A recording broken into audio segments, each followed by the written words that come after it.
Hola, ¿cómo están todos?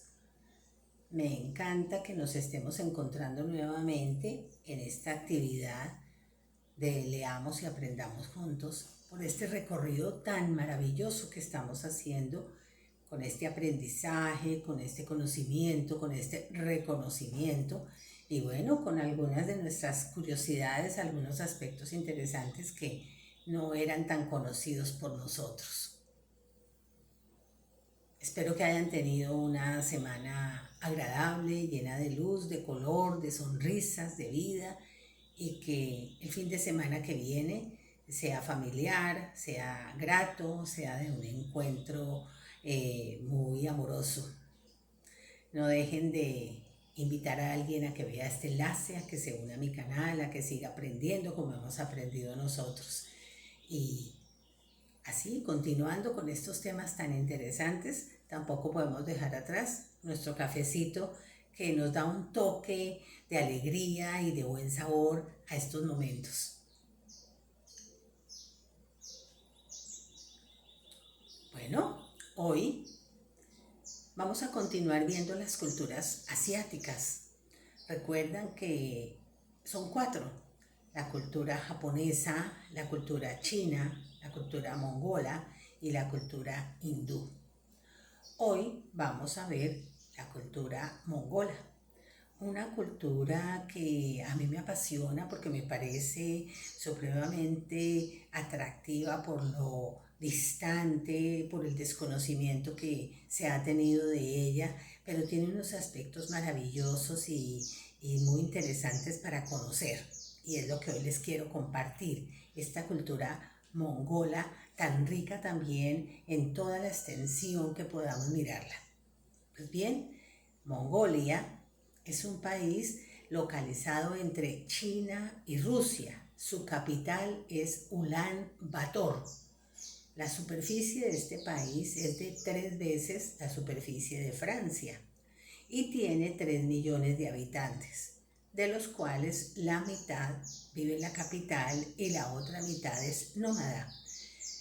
Nómada quiere decir personas o comunidades que se trasladan de un lugar a otro y que no logran establecerse permanentemente en un solo lugar. El clima de Mongolia es muy riguroso. En invierno puede llegar hasta los -50 grados y en verano puede alcanzar los 46 grados centígrados. El idioma oficial es el mongol y la moneda que utilizan es el tugrik, que quiere decir redondo. Un tugrik equivale a $2.858. Entonces ahí ya pueden saber cuántos tugrik deben llevar para su viaje a Mongolia, a la capital Ulan Bator. Dentro de la historia, que es bien interesante, esta historia de Mongolia, vemos que a finales del siglo XII Mongolia seguía siendo una provincia muy grande de China y en el siglo XIII se destacó como un imperio muy dominante en el mundo, tal vez el más dominante. Y ya vamos a ver en qué consistía este extraordinario dominio que tenían y cómo eran tan reconocidos. Pues bien, los mongoles crean su imperio que fue conquistando pueblos y regiones, porque como eran tan nómadas y se trasladaban tanto de un lugar a otro, donde llegaban conquistaban territorio, una vez conquistado dejaban allí algunas de sus familias y se iban a conquistar otro territorio. Es así como el imperio mongol fue el más extenso de los imperios constituidos a nivel de la historia. Su creador fue Genghis Khan. Lo recordamos mucho en películas, en leyendas, en tradiciones, en cuentos. Genghis Khan logra en 1206 unificar todas las tribus mongolas que estaban repartidas en mucha región y logra convocarlas y crear lo que hoy en día es la actual Mongolia y la zona de Siberia. Genghis Khan cuyo nombre real era Temujin, nació en 1162. Su abuelo era también ya un hombre muy destacado en las fronteras del Imperio Chino. Genghis Khan fue elegido por una asamblea de tribus mongolas en el año 1196 como soberano. El nombre Genghis Khan significa soberano universal. Y muy pronto él logró someter a todas las tribus mongolas y turcas que estaban situadas alrededor del lago Baikal para que se unieran y formaran este ejército maravilloso que él logró tener. Bajo su mando, los mongoles comenzaron una intensa campaña de conquistas hasta llegar al norte de China y llegar a Pekín en 1215. Genghis Khan fallece en el año 1227, pero no quiere decir que haya muerto la capacidad de conquista, al contrario, el legado que él logra dejar hace que todos, al mando también de sus hijos, siguieran con toda la conquista mongola. Siguieron conquistando terrenos, extendiendo sus dominios hasta que este imperio desaparece en el año 1368. Genghis Khan era un bárbaro, era saqueadores, bárbaros, sometían a la gente, la sacrificaban, la torturaban. Por eso fueron tan reconocidos en el mundo, no tanto por su valor positivo frente a la conquista, sino por todas las barbaridades que hicieron. Y él sigue siendo un ejemplo, entre comillas, entre las comunidades mongolas. La economía que tenían los mongoles, y bueno, parte de ello la tienen todavía, es la caza. Están dedicados a la caza porque es la forma en que logran conseguir alimentos y las pieles para cubrirse cuando el clima es tan agresivo en los momentos de invierno. Y también se dedican al pastoreo porque es la base de su economía. En cuanto al comercio, los mongoles, a raíz de sus conquistas con todos los territorios que tenían, fueron abriendo una ruta comercial que creció muy rápido y que ellos a través de trueques en sus actividades podían llevar un comercio muy amplio y lograr darle a sus tribus lo que necesitaban. Entre los artículos más valiosos que tenían eran piedras preciosas, especias, caballos y alfombras. Entonces, fíjense que Genghis Khan, en todo este proceso de conquista, ¿qué hizo? Logró unir todos sus territorios a través del comercio, porque cada uno de sus territorios se dedicaba a algo en particular, o a la caza, o a las piedras preciosas, o a los caballos, o a las alfombras, y entre ellos hacían trueque de estos productos, generando así una maravillosa base comercial. El fin del imperio mongol, que empieza a tener su decadencia en 1260, genera disputas internas por el liderazgo. Ya no querían que fueran solo conducidos por Genghis Khan, sino que estuvieran otras personas al mando de los diferentes territorios. Y es así cuando finalmente se produce el desastre y muere este imperio en 1368. Pero hoy en día la representación de Genghis Khan está presente en el país. Hay estatuas, pinturas, monumentos, todo lo importante para recordarlo. Y lo reconocen como un conquistador sangriento, pero que sigue teniendo el símbolo de la fuerza y la conquista, de la cual los mongoles se sienten muy orgullosos. En homenaje a Genghis Khan y a 1 hora y media de Ulan Bator, que es la capital, se encuentra el Valle Sagrado de Nómadas y allí hay una imponente escultura de un hombre a caballo, una escultura de 40 metros de alto que se puede observar a gran distancia, ya que fue construida en acero pulido y esta escultura permanentemente la están brillando y le están haciendo el mantenimiento riguroso porque es la forma como pueden estar rindiéndole homenaje a este conquistador. Una vez Genghis Khan pierde la importancia, China recupera la región de Mongolia que había sido sometida y crea dos regiones autónomas, la Mongolia interior que depende de China y la Mongolia exterior que es independiente, completamente independiente. Así que esta historia de conquistas, de triunfos, de sangre y de derrota es atribuida a los mongoles a través de ¿quién? De Genghis Khan. Hoy en día, la Mongolia de hoy sigue siendo muy difícil para la población que vive allí y vamos a ver aspectos que no conocemos y que son bastante impactantes para esta región.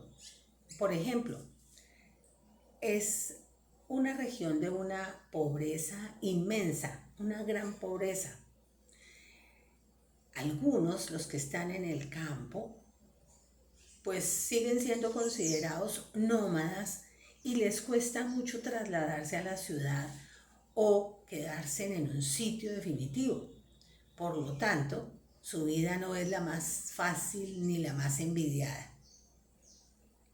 Ulan Bator tiene muchos alojamientos en las afueras y se observan muchas yurtas.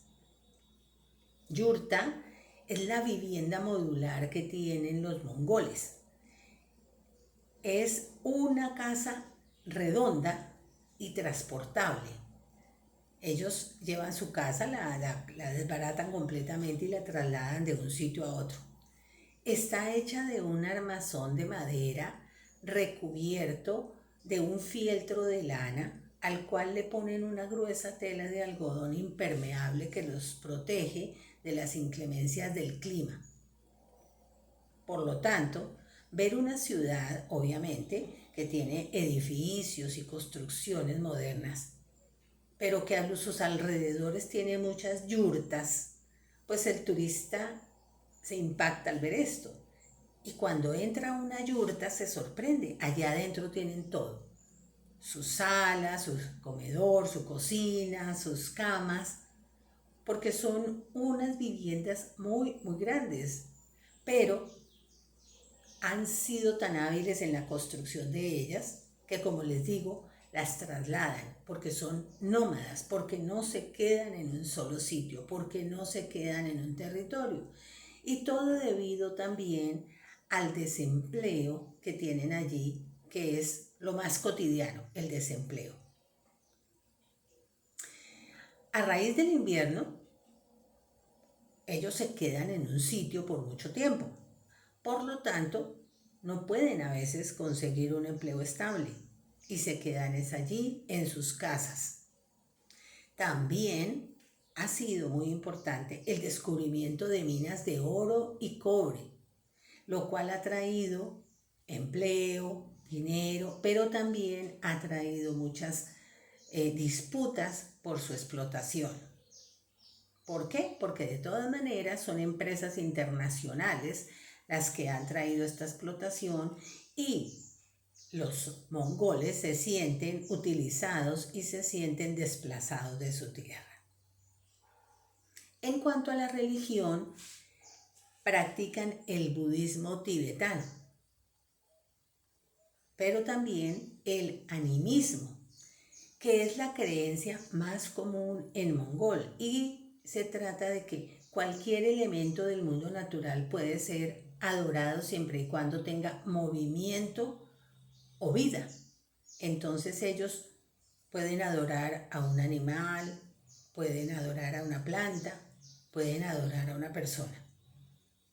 También está el chamanismo, que se deriva de la creencia de los chamanes, que es entrar en contacto e interactuar con las almas. Y el chamán es la persona responsable de la relación entre los elementos y los humanos. Así que hay muchos chamanes en esta cultura y chamanes que son muy reconocidos y muy seguidos por todos los mongoles. Tienen también ceremonias religiosas donde se sienten protegidos, donde hacen culto a todos estos dioses que ellos tienen. Entonces, si llega un turista, y recuerden, cuando vayan a Mongolia, quedarse en una yurta que tienen unas hermosísimas, pero recuerden que pocas personas son las que ellos permiten que entren a sus casas a conocerla. Entonces, qué bueno la puedan conocer, pero también son invitados a una de estas religiones y a uno de estos cultos que vimos. Así que se pueden ver cosas maravillosas, como por ejemplo, una de las funciones de las mujeres, de las madres de los mongoles es bendecir los espacios de la yurta, bendecir al hombre cuando va a uno de sus caminos, de sus viajes largos, o cuando se adquiere un caballo. ¿Y cómo lo hace? Lo hace ofreciendo a los espíritus unas gotas de leche que esparce en el aire con el dedo anular. Fíjense qué costumbre tan diferente a todo lo que hemos visto. También están los obo, que son pequeños montículos de piedra adornados con tiras de tejidos y normalmente es donde hacen oración y se encuentran cerca de todos los caminos de Mongolia. Entonces, si usted ve allí, ve un montículo de piedras con unas tiritas, ahí es donde hay que hacer oración. Están haciendo oración por los que fallecieron, por sus dioses o por los que están de viaje, por los nómadas que están mientras regresan. En cuanto a su cultura, ellos tienen una serie de aspectos por los cuales se pueden destacar mucho. Por ejemplo, en cuanto a los deportes, el deporte nacional que tienen los mongoles es la lucha libre.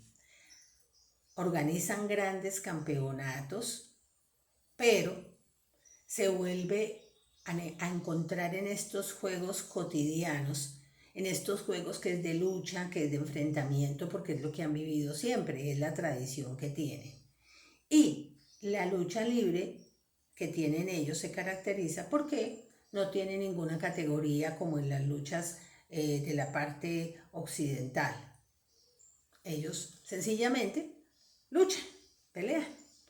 Y la finalidad de este juego es obligar al oponente a colocar la rodilla en el suelo. Una vez el oponente coloca la rodilla en el suelo, perdió. Sencillamente es a veces más que un deporte o un juego. Dentro de las tradiciones que encontramos en Mongolia está, por ejemplo, el matrimonio. Los mongoles podían casarse con sus parientes, de tal manera que el hombre podía casarse con su hermana. Y cuando el hombre moría, su hijo podía casarse con la viuda, o sea, con su mamá. Y si se daba el caso, el menor se podía casar con la cuñada. Mejor dicho, todos con todos. No existe allí una selección particular dentro de la familia. En cuanto a la alimentación está en base de carne y leche, porque los vegetales y las verduras están exclusivamente para dar alimentación a las cabras.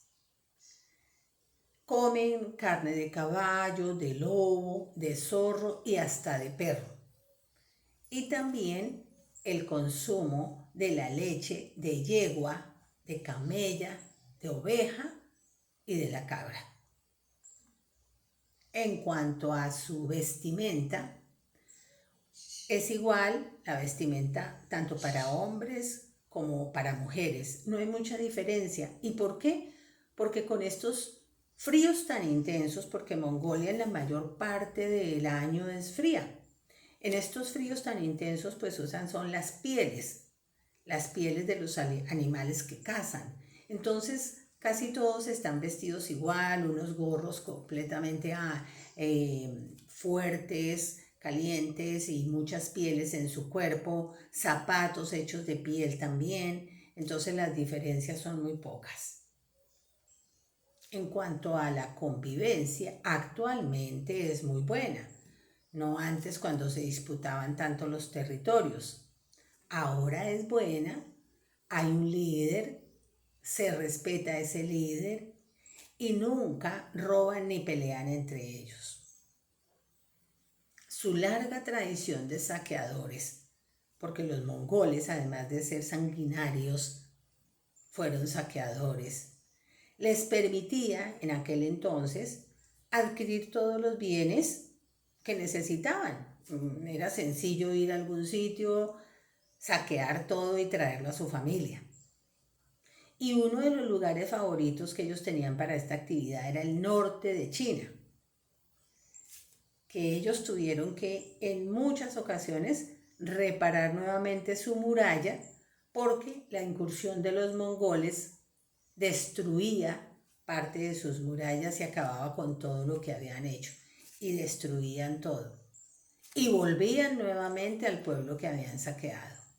Así que ellos se acostumbraron a ese estilo de vida. Entonces no necesitan mucho, no están acostumbrados a la lucha y a la guerra por adquirir muchas cosas. Pero sí han sido muy juiciosos, como les decía, en las viviendas, ¿sí? En las viviendas, en sus yurtas, en mantener al interior de su yurta, si es necesario, un buen clima, si es necesario una buena sensación de tranquilidad para sus familias. Y no se encuentran muy cercanas una de otra. Se construyen más o menos en una distancia de una media hora una de otra. ¿Por qué? Porque además tienen su territorio, necesitan tener un terreno. Dentro de sus fiestas tradicionales hay 3 importantes y que son muy reconocidas hoy en día y las hemos, en algún momento hemos visto parte de lo que ellos hacen. Está, por ejemplo, la fiesta del Naadán. La celebran cada año entre el 11 y el 13 de julio. O sea, están por celebrarla en estos días. Es la fiesta nacional de Mongolia y es la más importante. Naadán, que significa fiesta, también significa juegos. Y están estos 3 días en juegos tradicionales, como son la lucha, el tiro con arco, la carrera de caballos, que les permite evaluar el valor militar y conquistador de cada tribu. Actualmente, los niños y las mujeres pueden participar en estas competencias. Antes solo lo podían hacer los hombres, aunque el deporte de la lucha sigue siendo exclusivamente para los hombres. Así que en todo el país se desarrolla esta fiesta que es el Naadán. Otra fiesta muy importante que hemos escuchado también es el Festival del Águila Dorada. Es el festival de caza con águilas.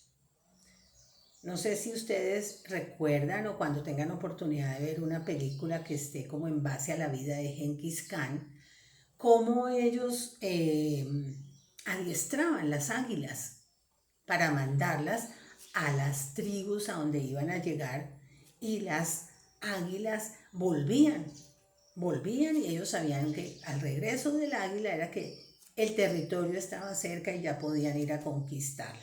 Pues bien, el Festival del Águila Dorada se desarrolla en una montaña que se llama Altaí. Y sobre todo escogen águilas femeninas. ¿Por qué? Porque son mucho más ligeras y más agresivas. Este festival lo hacen con el entrenamiento de las águilas, que dura más o menos 10 años el entrenamiento de un águila para que logre entender lo que su entrenador quiere de ella. Otra de la fiesta es el Sagan Sar, que se hace en invierno y significa luna blanca o mes blanco. Y esta fiesta transcurre durante 3 días entre febrero y marzo, donde cada familia lleva ropa nueva, prepara comidas y bebidas y la comparte con los que estén allí en su tribu, y es un augurio de buena suerte, de buen año, de tranquilidad. Pero también los mongoles tienen algunos aspectos que que afectan mucho su vida y que son con una gran problemática, como la pobreza. Más o menos un 40% de la población de Mongolia vive en pobreza extrema. Los niños, en particular, son los que sufren las consecuencias, porque no hay los suficientes recursos para la salud, la educación, la nutrición, la higiene, y por lo tanto son niños enfermos, son niños que viven en la calle, que son tantas las deficiencias que ya sus coeficientes intelectuales no son los mejores. Recuerden que aquí había una mala dirección de este término, y era que a un niño con discapacidad hace muchos años le decían es un mongólico, porque los niños allí están altamente desnutridos y con muy pocas capacidades intelectuales. En cuanto a la salud, pues no hay unos procesos de salud muy buenos, por lo tanto se ven muy afectados, sobre todo ya en la adolescencia. Hay muchos problemas de estrés, depresión, anemia, drogadicción, y especialmente en las niñas no hay ningún método de prevención, y por lo tanto hay unos problemas de embarazos frecuentes.